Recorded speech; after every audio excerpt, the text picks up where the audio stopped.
How do you come up with Once Upon a Time in Hollywood? Because you're fucking with a historical timeline. Yeah. Here, I mean, and If you watched Westerns in the 1960s and 1970s, you know his face. You know his voice. That reedy, nasal drawl that could make a casual remark sound like a rattlesnake, giving you one last warning. He was the guy standing next to John Wayne. The guy matching wits with Paul Newman. The guy who could walk into any scene, say 3 lines, and walk out with the entire movie tucked under his arm. His name was Strother Martin, and he delivered one of the most quoted lines in the history of American cinema.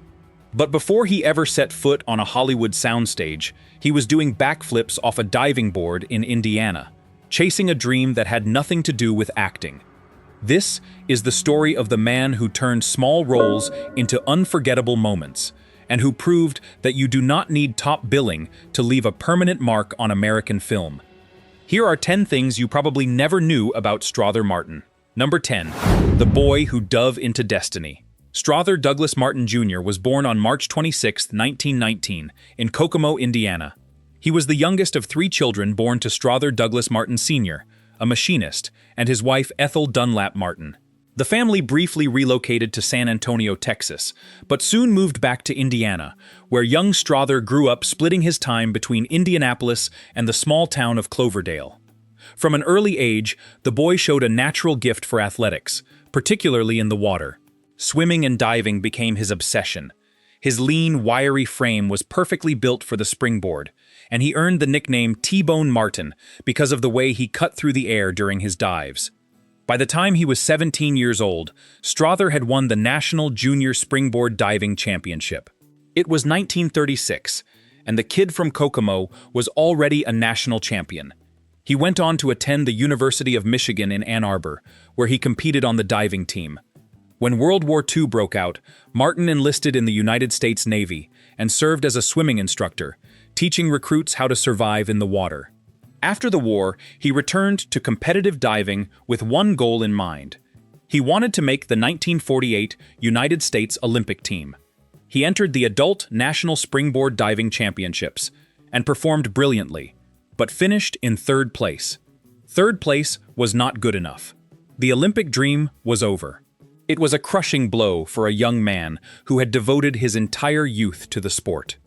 But that heartbreak would turn out to be the best thing that ever happened to Strother Martin, because it pushed him toward a second career that would make him immortal. Number 9. From the diving board to the back lot. With his Olympic dreams shattered, Martin packed his bags and headed west to Los Angeles. He arrived in Hollywood in the late 1940s, with no connections, no agent, and no acting experience. What he did have was a world-class diving ability and a willingness to take any job that kept the lights on. He found work as a swimming instructor, and not just for anyone. Martin taught swimming to the legendary actress Marion Davies, the longtime companion of newspaper titan William Randolph Hearst. He also coached the children of Charlie Chaplin, one of the most famous men in the world. Those connections gave him a toehold in the entertainment industry, but his path to acting was anything but direct. He worked as a swimming extra in water scenes for various films, performing dives and stunts that required the kind of precision only a former national champion could deliver. His very first screen appearance was as an uncredited springboard diver in the 1950 crime drama The Damned Don't Cry. He also landed a tiny uncredited part in John Huston's classic film noir The Asphalt Jungle that same year. He even found work as a leprechaun on a local children's television show called Mabel's Fables. Picture that for a moment. A man who would one day terrify audiences as one of the most convincing villains in Western film history got his start dressed as a leprechaun on a kids' show. Hollywood has a strange sense of humor. Number 8. The slow climb through television. Throughout the 1950s, Strother Martin began building his resume one small role at a time. He appeared in episode after episode of the television shows that defined the golden age of the Western. His first notable television appearance came on a Western anthology series called Frontier on NBC. He also appeared on the syndicated Civil War drama Grey Ghost. But it was on Gunsmoke, the longest-running primetime drama in American television history, where Martin really began to make his mark. He appeared in multiple episodes of Gunsmoke over the years, playing a wide variety of characters. One of his earliest and most memorable performances on the show was in an episode called Cooter, written by a young Sam Peckinpah, in which Martin played a man with learning difficulties. It was a role that required tremendous sensitivity, and Martin delivered it with a quiet humanity that showed he was far more than just another heavy with a mean streak. He went on to appear on shows like Have Gun Will Travel, where he played a circus tightrope walker named Dooley Delaware. He guest starred on the first Brian Keith series, Crusader, a Cold War drama on CBS. He popped up on Lost in Space, Gilligan's Island, The Dick Van Dyke Show, Bonanza, and The Rockford Files. On The Dick Van Dyke Show, Martin played a playwright based on Tennessee Williams in an episode called Baby Fat. It was a performance so convincing that for years afterward, people actually mistook Strother Martin for the real Tennessee Williams. He had a pronounced physical and vocal resemblance to the famous playwright, and he leaned into it beautifully. Martin occasionally parodied Williams throughout his career, and it became one of his signature party tricks. These television appearances were not glamorous work. The pay was modest, the hours were long, and nobody was building a statue for the guest star in episode 14. But Strother Martin understood something that most struggling actors never figure out. Every role, no matter how small, was an audition for the next one. And the directors were watching. Number 7, John Ford and John Wayne opened the door. The turning point in Strother Martin's film career came when he caught the attention of the great John Ford, arguably the most important director in the history of the American Western. Ford had a stable of character actors he returned to again and again, men like Ward Bond, Ben Johnson, and Harry Carey Jr. When Ford decided that Strother Martin belonged in that company, it changed everything. Martin appeared in John Ford's 1959 film The Horse Soldiers, starring John Wayne and William Holden. It was a Civil War drama, and Martin played a small but memorable role that showcased his ability to bring texture and menace to even the briefest screen time. But the role that truly announced Martin as a force to be reckoned with came in 1962, when Ford cast him in The Man Who Shot Liberty Valance. The film starred John Wayne, James Stewart, and Lee Marvin, and it is widely considered one of the greatest westerns ever made. Martin played Floyd, one of Liberty Valance's henchmen. It was a supporting role, but Martin turned it into something unforgettable. His lunatic performance as Lee Marvin's insanely sadistic sidekick, gleefully giggling in anticipation of each act of violence, remains one of the most chilling portrayals in the entire Ford filmography. From there, Martin became a regular presence in John Wayne pictures. He appeared in McLintock in 1963, playing an incompetent Indian agent opposite Wayne in one of the Duke's most popular comedies. He showed up in The Sons of Katie Elder in 1965, and in 1969 he played Colonel G. Stonehill, a hapless horse trader, opposite Wayne in True Grit.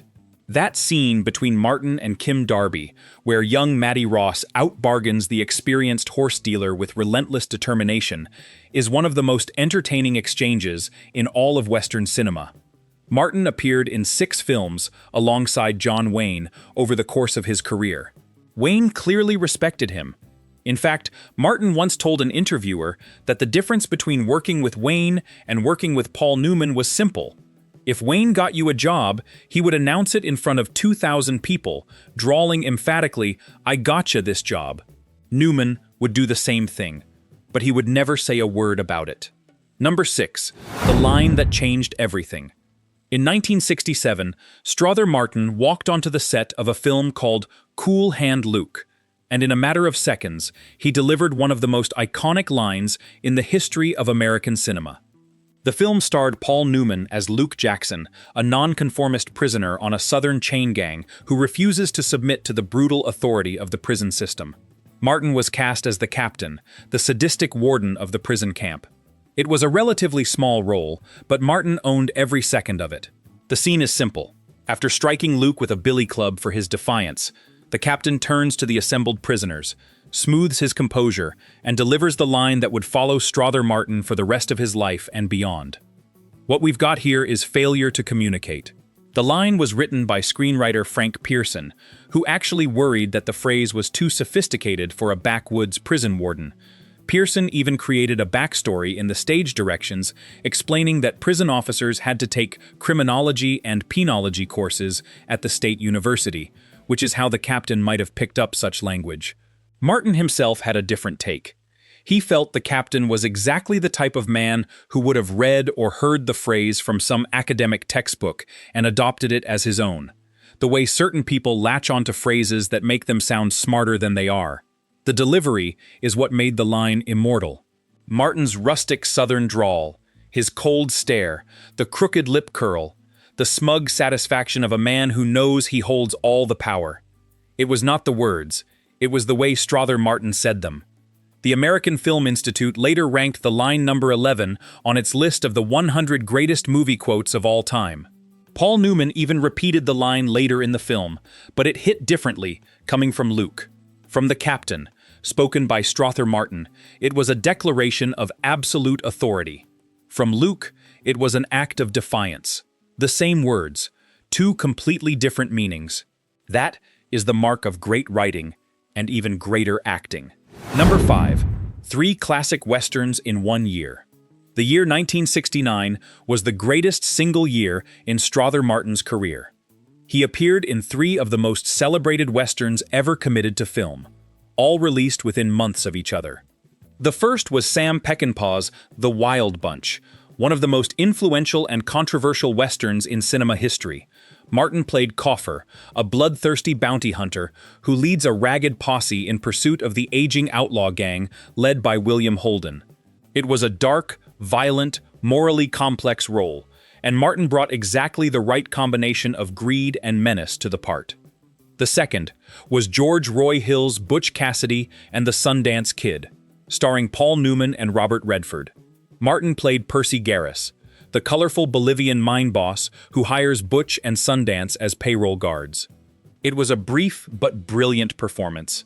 Martin got one of the film's most quoted lines when Garris, exasperated by the incompetence of his new guards, snaps at them and declares himself not crazy, just colorful.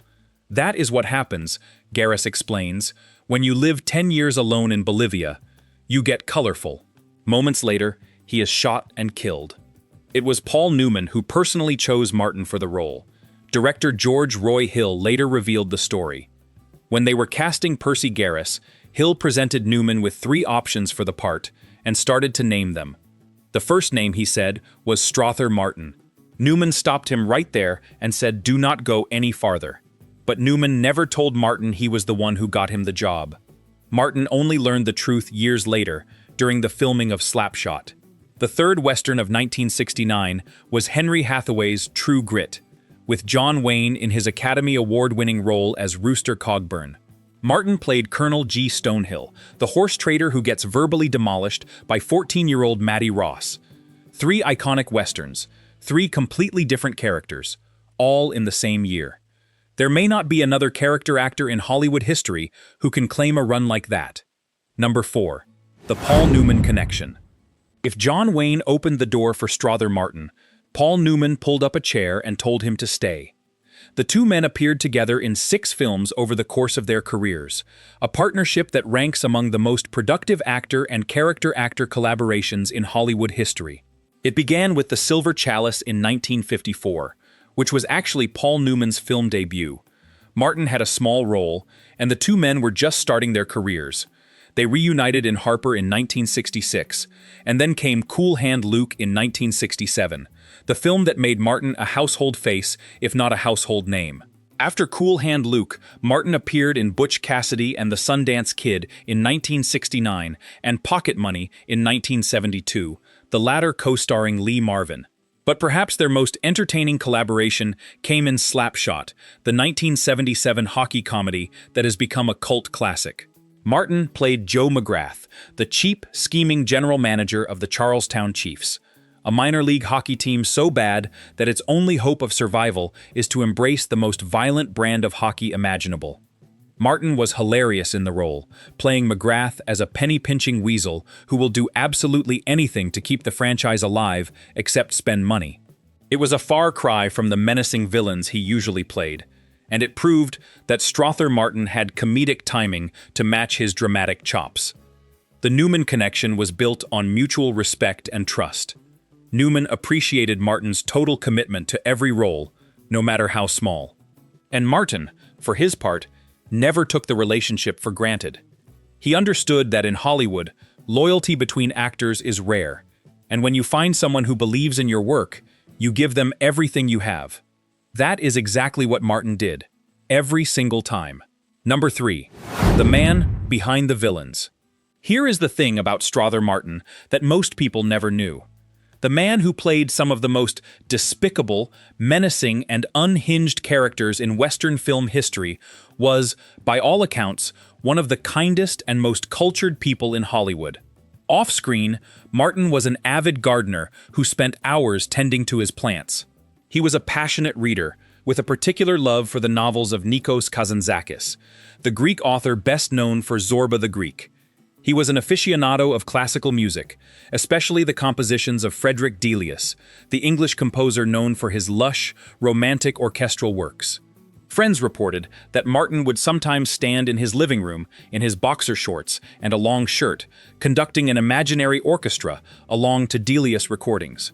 Picture the man who played the sadistic prison captain in Cool Hand Luke, standing barefoot in his living room, waving his arms to the sounds of an English pastoral symphony. That is the distance between the real Strother Martin and the characters he played.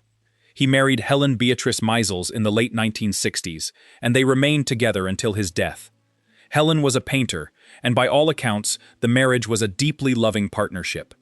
They had no children, but they surrounded themselves with friends and colleagues who adored them. Martin was also known for his sharp wit and self-deprecating humor. He once described the life of a character actor with brutal honesty, saying that no man in his position has any assurance. "This may be the last movie I ever do in my life," he said. But he also recognized the advantages of aging in his profession. He compared character actors to good wine, saying that age is as much an asset for character players as it is for a fine vintage. The lines on the face, the gray hairs, the idiosyncrasies accumulated over a lifetime, all of it adds depth and authenticity that no amount of makeup or method acting can replicate. Number 2. The final act. By the mid-1970s, Strother Martin was busier and more in demand than at any point in his career. He appeared in Hard Times in 1975, alongside Charles Bronson and James Coburn. He returned to work with John Wayne one final time in Rooster Cogburn, the sequel to True Grit, also in 1975. He showed up in one of the most unexpected places imaginable when he played Arnold Stoner, the uptight, disapproving father of Tommy Chong's character, in Cheech and Chong's Up in Smoke in 1978. It was a completely different kind of comedy, and Martin threw himself into it with the same total commitment he brought to every role. He was also supposed to star in a television film called Dark Night of the Scarecrow. His friend, filmmaker J.D. had written the screenplay, and Martin had contributed ideas to the script. It was a role tailor-made for his talents. But fate had other plans. On April 19, 1980, Strother Martin hosted Saturday Night Live. It was one of the final episodes featuring the original cast, the not ready for primetime players. During the show, Martin performed a sketch parodying his most famous role as the captain from Cool Hand Luke, this time as the strict owner of a French-language camp for children. He even paraphrased his legendary line, declaring what we have here is failure to communicate bilingually. In another sketch, he played a terminally ill man videotaping his last will and testament. During his monologue, he brought back his Tennessee Williams impression one more time. It was a triumphant evening. Martin proved he could command the stage on live television with the same authority he brought to every film set. The episode was scheduled to be rerun during the summer, as was standard practice. But the rerun never aired. Just over 3 months later, on August 1, 1980, Strother Martin attended a dinner at a Beverly Hills hotel. He returned home to his house in Agoura, California. Early the next morning, he woke up with severe chest pains. He was rushed to Los Robles Regional Medical Center in Thousand Oaks, but it was too late. Strother Martin died of a heart attack at the age of 61. In the last few years of his life, he had been under a doctor's care for both diabetes and cardiac problems. The Saturday Night Live episode that was supposed to rerun that summer was pulled from the schedule and replaced with another episode out of respect for Martin's passing. Charles Durning was brought in to replace Martin in Dark Night of the Scarecrow. Martin was laid to rest at Forest Lawn Memorial Park in Hollywood Hills, California. Number 1. The legacy of Hollywood's greatest character actor. Strother Martin appeared in more than 170 film and television productions over the course of a 30-year career. He never won an Academy Award. He was never nominated for one. He received a single Golden Globe nomination for his work on the television series Hawkins in 1974, co-starring with James Stewart. And yet, when you mention his name to anyone who grew up watching westerns, the reaction is always the same: an instant smile, a nod of recognition, and very often, a recitation of that famous line. He appeared in 6 films with John Wayne and 6 films with Paul Newman. He worked with John Ford, Sam Peckinpah, George Roy Hill, Henry Hathaway, Stuart Rosenberg, and Robert Wise. He appeared in 3 of the greatest westerns of 1969, a feat that may never be matched. He was the villain you loved to hate, the weasel you couldn't stop watching, the character actor who could steal any scene from any star in Hollywood, and he did it all without ever asking for top billing. 3 days before his death, Strother Martin sat for what would be his last interview. He reflected on his career and his life with the kind of clear-eyed honesty that defined everything he did. "No man can achieve immortality," he said. "We don't live for what comes after we are dead, but for what we can achieve in this life, the only chance we have." Then he paused, thought for a moment, and added one final reflection on the career that had brought him from a diving board in Indiana to the sound stages of Hollywood. "Maybe there has been some diamond dust and gold glitter in my life," he said. "Maybe there has been indeed.